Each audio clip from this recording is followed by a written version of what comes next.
Hi, everyone, and welcome to Poetry Unplugged. I'm Bethany. And I'm here. And I'm Nancy, and today we're diving into Tommy Pico's nature poem, which is a sharp, funny, and deeply thought provoking work that redefines what it means to connect to nature and to not connect to nature. Wait, where's the bug? Sorry, guys. It's upside down. Oh, clearly. Clearly, I don't know. You know? Yeah, this definitely isn't your typical nature poem. Pico pushes back against the romanticized notions of nature that are often tied with colonial and stereotypical views of indigenous people, and instead reclaims the right to define their own experience. In this episode, we'll analyze nature poem, unpack its major themes, and compare it to William Wordsworth's lines composed a few miles above Tinted Abbey, a quintessential romantic poem that offers a very different perspective on nature. Do you know what quintessential means? No, can you explain? God, I actually don't know what it means. Anyways. Well, by the end, we'll explore how these two poets not just their individual experiences, but also the cultural and historical context of their time. So let's get started. Yeah, let's set the stage. We're going to start with Tommy Pico. They are a queer, indigenous poet from the Kumeyaay Nation, and their work often blends humor, pop culture, and critiques of colonial awareness. They're queer? Good. So, Nature Poem, published in 2017, critiques the stereotypes expected from Tommy Pico, basically saying how being Native American doesn't always mean that you need to talk about nature in this beautiful aspect as stereotypically expected from Native Americans. Right, and this critique is clear from the very first line of the poem. He says, Oh, cancelled. They say, I can't write a nature poem because it's fodder for the noble savage narrative. This definitely is setting a very clear tone for the entire poem. Pico immediately rejects the stereotype of indigenous people as one with nature, which is kind of awkward because we're sitting in front of a tree right now. But Pico uses this humor with vulnerability to explore relationships within themselves and with the world around them. I think enough about Pico, right? Should we talk about William Wordsworth a little bit? Yeah, we could compare. Yeah.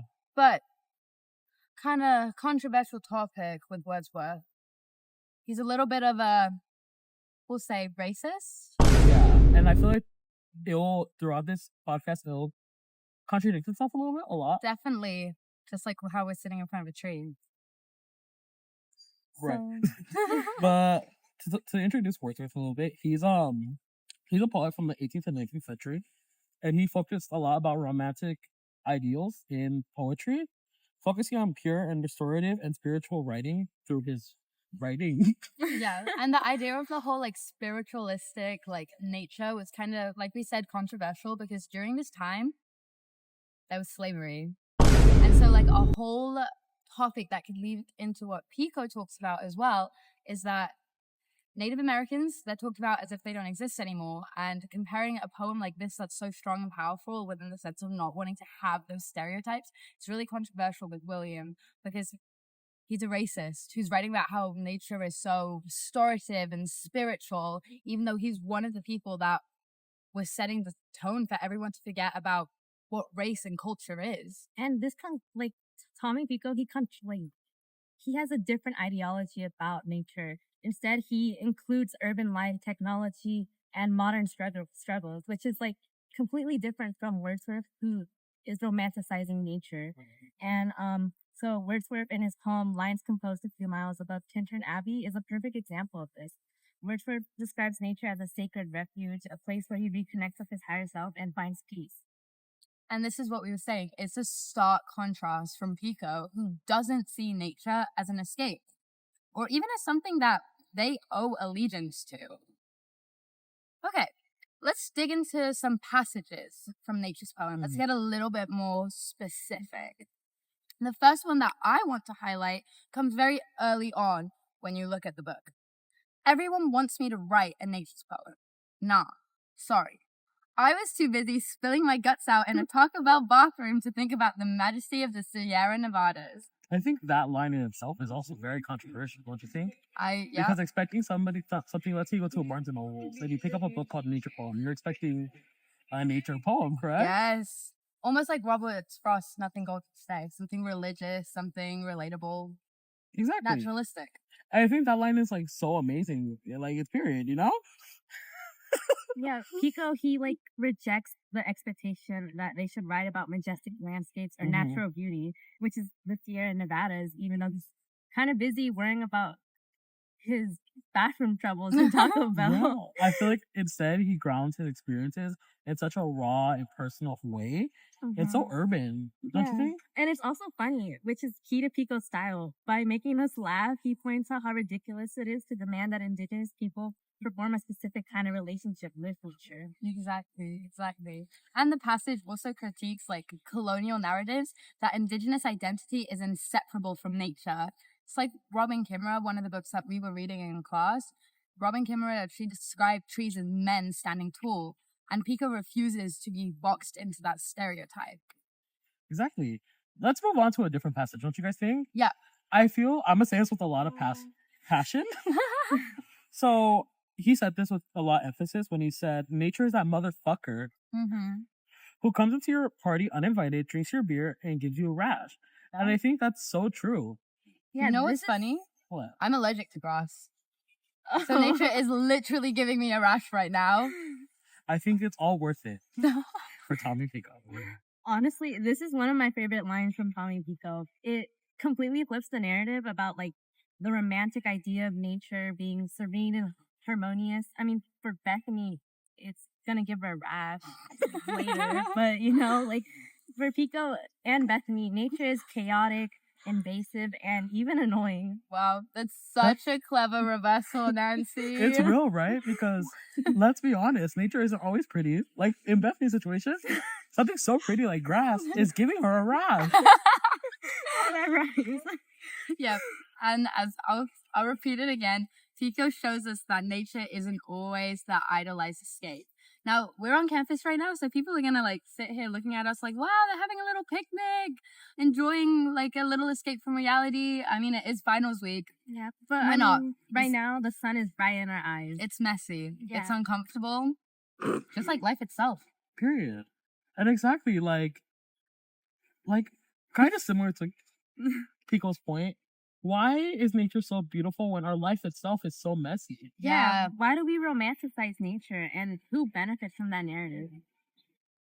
You're right. And that's something Pico keeps coming back to. So let's look at one more passage. That's a good question, Nancy. Amazing. Pico says, nature, what isn't? The plastic bags, the phone, the feel of greasy paper napkins on my fingers. This is so true right now, especially with climate change. The plastic bags, our phones, we are on our phones reading about climate change and we sit here doing nothing.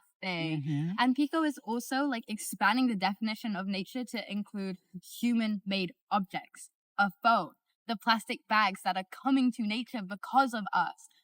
Like, isn't that horrible that we're humans? We live in on this beautiful earth, but we're polluting it.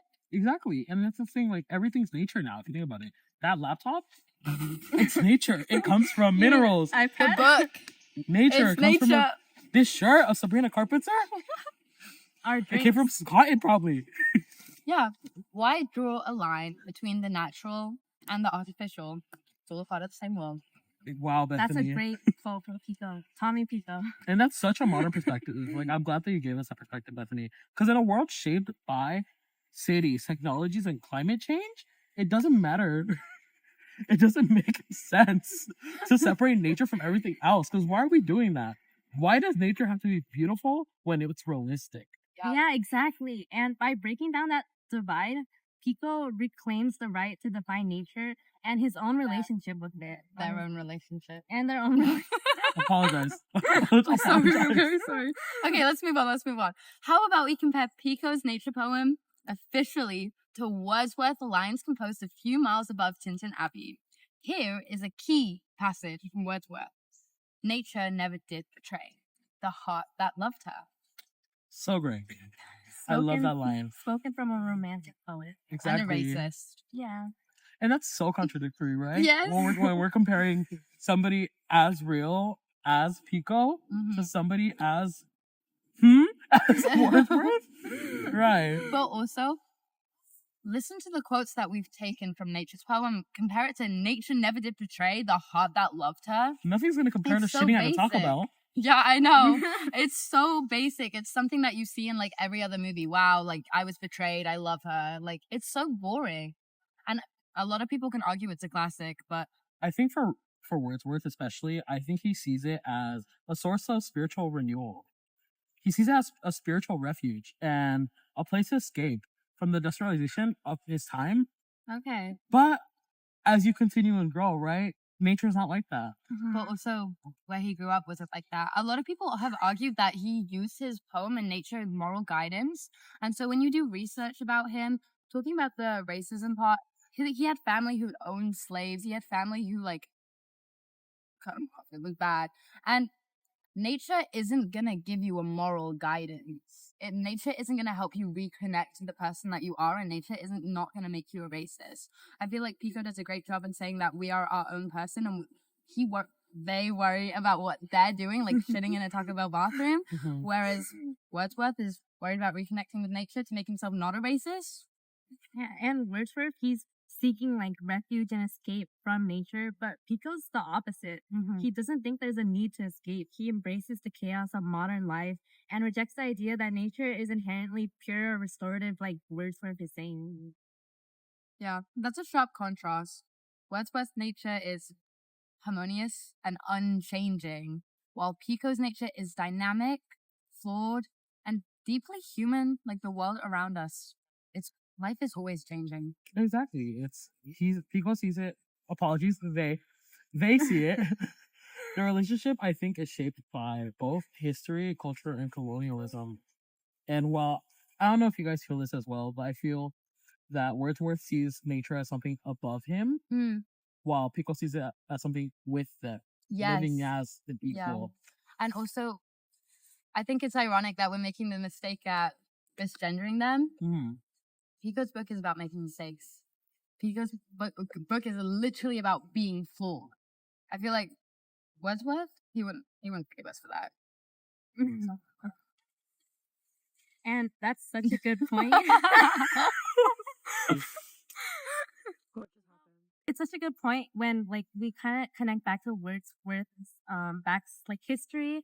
Like he's like Pico is critiquing this colonial narrative that Wordsworth romantic poem usually reinforces, even if it's unintentional.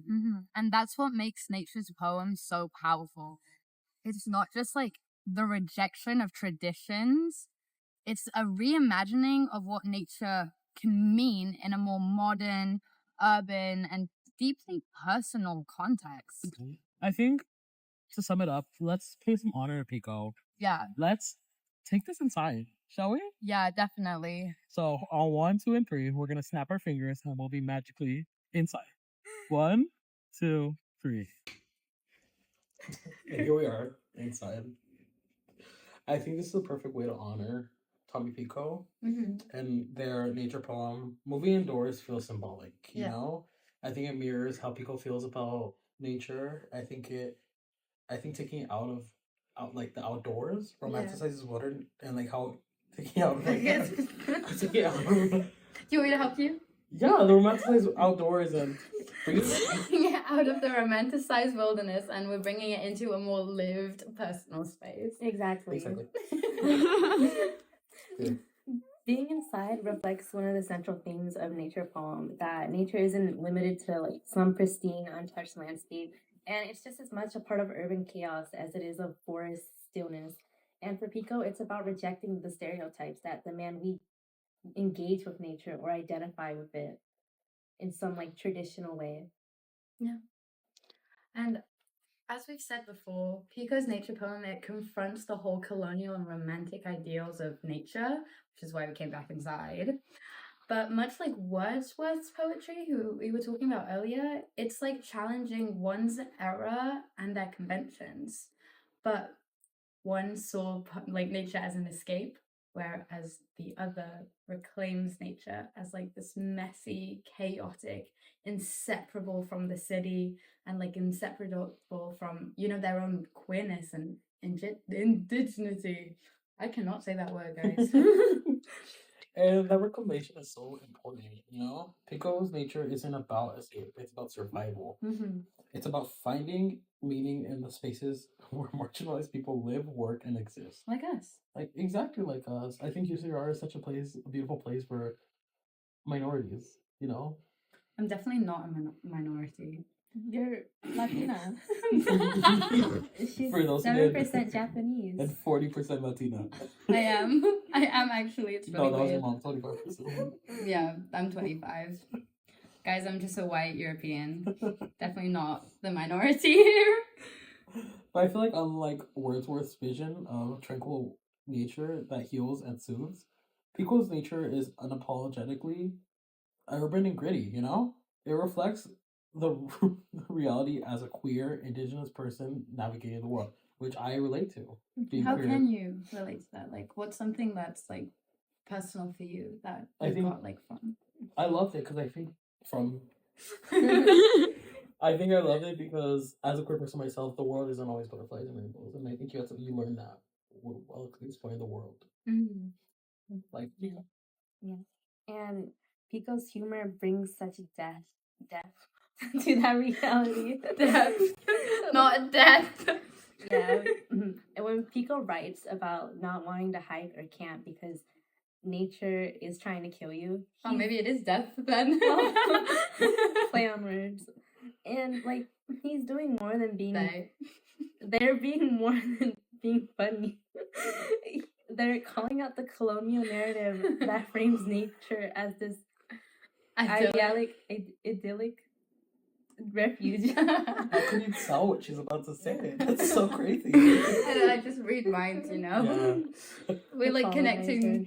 Connecting. And so like for indigenous people like Pico, nature has often been a site of violence and displacement, not the peaceful escape romanticized by Wordsworth. And like Yahir said, their queerness is very central to this rejection of traditional narratives. Pico challenges like the notion that queer people, and especially queer indigenous people, which we were talking about this earlier, Yahir, it's not normal that you hear about a Native American who identifies as queer. And that's so true. I feel like due to the stereotypes and the tradition and the culture. I didn't brain fart. But I think due to all those factors, I feel as if either it gets overlooked or it's just very taboo in Native American culture. The same way, not like exactly the same, but the same way it is taboo in Mexican culture. You know, not that she is LGBTQ, but you know. So, would you say that Pico's queerness doesn't conform to the stereotypes just as their nature doesn't conform to Wordsworthian ideals? Yes, exactly. And I think it's so powerful how Pico refuses to romanticize either nature or queerness, right? Because like we've previously stated, neither of those are beautiful, and well, they're beautiful, right? Let me not say they're not, but neither of them are sugar coated in the way the media wants it to be. Nature isn't all about birds and chirping; it's also about mud and rocks. Yeah. It's like one of the quotes that Pico said, where they said, "I don't owe you a sanitized version of myself or my identity," which was like a really sharp contrast. It's so sharp to Wordsworth, yeah. Who often, I feel like he often romanticizes the natural world as a place of purity and moral clarity. Yeah. Pico, on the other hand, though, he finds beauty. Apologies. They find beauty in the raw, chaotic, and imperfect parts of the world like us. Yeah, and that's where the tension lies. While Wordsworth's nature was a retreat from industrialization and just like his era of time, Pico's nature is embedded in the very urban environments that Wordsworth might have seen as unnatural. And Pico finds nature in sunsets over parking lots, in cracked sidewalks, and in the lives of queer and indigenous people. carving out spaces for themselves in cities. Yeah, that's such an important point, especially because Pico's work it isn't just about redefining nature, it's about redefining a sense of belonging. Like for someone who's queer and indigenous, like nature for Pico probably feels like a space that's excluded rather than included. So Pico's trying to just flip a narrative that says nature belongs to us as well. Yeah, and the idea of belonging extends to identity as well. For example, in Nature Poem, Pico explores how queerness and Indigenous identity. No. That's not the same thing. And indigenous word on the screen intersects in ways that defy easy categorization. His poetry embraces the contradictions and exposes Complexity. Well, I don't know why we keep giving it the hard word. Complexities of being queer, right? Like me. Like you were talking. Indigenous. Is this too complex for you? Just it's so complex. My feelings are rattled up with being queer and loving nature. Indigenous and urban, showing us that identity like nature is fluid and multifaceted. Okay. Like Pico. We need to insert a lot of words to that one. Okay. Exactly. Like that fluidity is such a rejection of colonial narrative, which often tries to box people into rigid categories. Pico's queerness and indigeneity aren't separate. Guys, we need to look up how to pronounce this word right now. It's ingenuity. What the hell you? Wait, then I have no idea what the hell you guys are trying to pronounce. And that's just indigenous identity. Oh, it's everybody. That's our camera person, Ellie. Like, yeah. Okay, everyone, we're gonna do a little video on how to pronounce this word that we can't say. Indigeneity. Indigeneity? Indigeneity. Okay, guys. Indigenous identity. No, indigeneity. Guys. Yeah. Indigeneity. That's Okay. Bethany. Yeah. And so, like, That's not Bethany. Pico is like his queerness and indigeneity aren't separate from his critique of nature. They're inseparable. Like, his work shows us that identity is just as dynamic and evolving as the landscapes that he's writing about. Yeah, and the evolution, easy word that I can't pronounce, feels very relevant today as we're evolving and learning how to say different words. Pico's nature is alive and changing, just like their identity and our identity. It's not about finding a fixed sense of self or a perfect connection to the world. It's about navigating a chaos and finding that beauty within the contradictions and embracing what's real. And that itself is real. And him, them. In them, they, them. In them doing that. Pico redefines not just nature but poetry itself. His humor. English major, by the way. No. Their humor, their rawness, and their refusal to conform makes Nature Poem feel revolutionary. It's a sharp and contrast to the formal structures of Wordsworth's poetry, but it's just as transformative. And it's more inclusive too. Wordsworth nature was often reserved for those who could afford to leave the city behind. Pico's nature belongs to everyone, especially those who've been excluded from traditional narratives Guys, about nature and identity. In Nature Poem, he writes that he's a he. But on Google, it says that they identify as a they, them. So- Mr. Pico, we're sorry. So, Or Mr. either Pico, what is gender you, it? right? Or misgender you. Someone. Down in the comments, is it a he or a they? It's okay, Gabby will tell us. Gabby, please help. Oh, okay. I swear on Google it says they're they, them. I think in that inclusivity is just what makes Pico's work so important. Nature Poem isn't just a critique on stereotypes, like we said earlier. It's it's an innovation to rethink everything. Invitation. Innovation and invitation. Innovation. He's innovating what we think about poetry, right? right? When I read this, it was so amazing because it innovated what we thought, right? Nature isn't just rainbows and water; it's rocks and mud. Yeah, and like when you first read it, like I saw nature poem, I was expecting like A the poem about beauty, nature, the beauty about like waterfalls, the Sierra Nevada, but instead he's talking about his nuclear bombs that he's dropping, that he's dropping in Taco Bell, like, and then he's like, it's so like, he's so chaotic with his writing in this book, and it's his reflection of how he thinks of nature. Yeah, and he does it unapologetically. Like Yeah, their humor, his, they, them, the They. humor that Pico gives us, and it's just raw. It's honesty.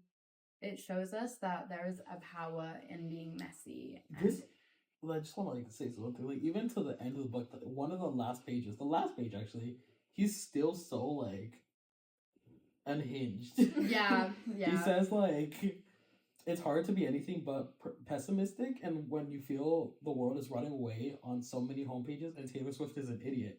Like by the way, saying that is crazy coming from Yeah. him. wait, that's and it's also funny because while he says like Taylor Swift is an idiot, he first introduces it with a Taylor Swift lyric. It's hard to be anything.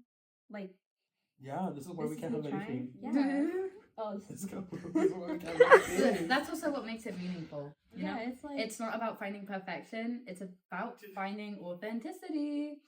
So whether you're queer, indigenous, urban, or all of the above, Pico reminds us that we belong in nature, in poetry, and in the world, just as we are. So, yes. what does Tommy Pico's nature poem teach us? You start, Nancy. What do you feel about this? Well, it's just an invitation to rethink everything that we think we know about nature and what we've been taught about it. Where, like, this is also, like, it branches off from nature too, like identity and belonging. How Pico was expected as an indigenous person to write about nature poems. Well, he's like rejecting that stereotype. And also about his identity with like queerness. Like, he writes all about it in his book. And it's like Gihir was saying, like it's so like romanticized, but he's showing like the reality of it and how that's beautiful too. Like there's no need to sugarcoat it. Absolutely. I was taking a Native American literature class this year, and my professor was talking to me about how Native American literature and Native American culture and history is taught as if it doesn't exist today. And I feel like a lot of the things that were spoken about in that class was how intact with nature Native Americans are. So to hear it from a different perspective, like Pico's, it just opens up the eyes that not everything is what it seems. You can't just take a history book, look at what it says, and assume that everything is like that.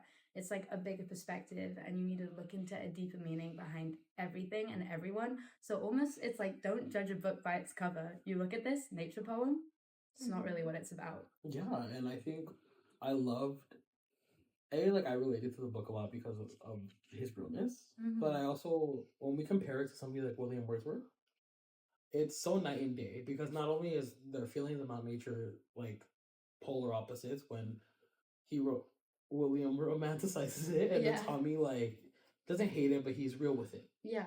But then them as a person as well is also night and day. If you understand what I mean, like, and that's what I mean is it's just so it's so refreshing to get a new opinion on this. Yeah, it's nice to see a different rejection of stereotypes because I'm sure all of us have lived up to stereotypes. I mean, I'm an immigrant and I'm tired of the immigration stereotypes. It's just nice to see other perspectives of people breaking those boundaries. Anyways, that's all the time we have for today. Thank you for joining us on Poetry Unplugged. And don't forget to check out Nature Poem by Tommy Pico if you haven't already. It's a great book. Trust us, it's worth the read. And until next time, just keep questioning, keep reading, and keep redefining the world around you. Period. Are we still recording? Yeah, it's all, you guys all gotta say period Yeah, Period. 3, 2, wait. at the same time. Can we say period unplugged? Oh, period. Or should we say poetry unplugged? Just Poetry unplugged. Yeah, and your snap. 3, 2. Poetry unplugged. Oh, Poetry unplugged. Okay. 3, 2. Poetry Poetry unplugged.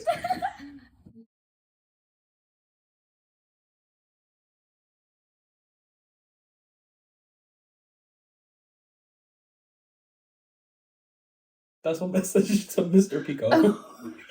Or mix Pico. Or mix Pico.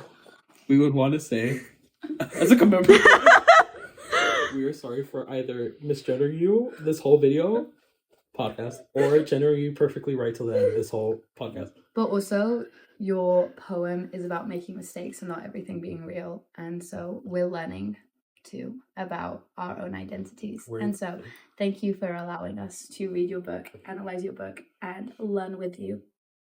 Thank you.